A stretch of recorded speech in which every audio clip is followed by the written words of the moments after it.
বিশ্বকাপ বাছাই পর্বে রণক্ষেত্রে নামার আগেই ব্রাজিল বনাম আর্জেন্টিনা ম্যাচের উত্তেজনা চরমে।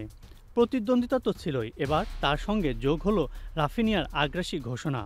তিনি বলেন, আমরা ওদের ঘুরিয়ে দেব, মাঠে তো দেবই, দরকার হলে মাঠের বাইরেও। বার্সেলোনার তারকা ফরওয়ার্ড রাফিনিয়া যেন যুদ্ধ ঘোষণা করেই মাঠে নামতে চলেছেন। কিংবদন্তি রোমারিওকে দেওয়া এক সাক্ষাৎকারে তিনি জানিয়ে দিলেন, আমার গোল আসবেই, আমরা সব উজাড় করে দেব। ভক্তদের উন্মাদনা এখন তুঙ্গে। রাফিনিয়ার এই হুঙ্কার নেট দুনিয়ায় রীতিমতো ভাইরাল।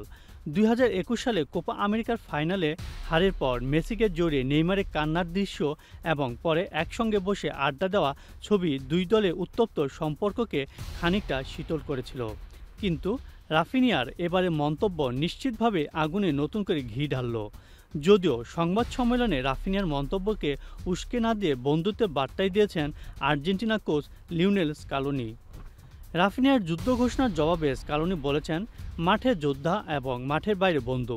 আমি খেলোয়াড়ের বিবৃতি নিয়ে খুব গভীরে যেতে চাই না, কিন্তু আমি এটা সম্পর্কে জানি। আর্জেন্টিনা বনাম ব্রাজিল গুরুত্বপূর্ণ ম্যাচ, কিন্তু এরপরও এটা একটা ফুটবল ম্যাচ, এর বাইরে যাওয়া উচিত নয়। আগের 4 ম্যাচের 3টিতেই হারের গ্লানি, একটিতে ড্র।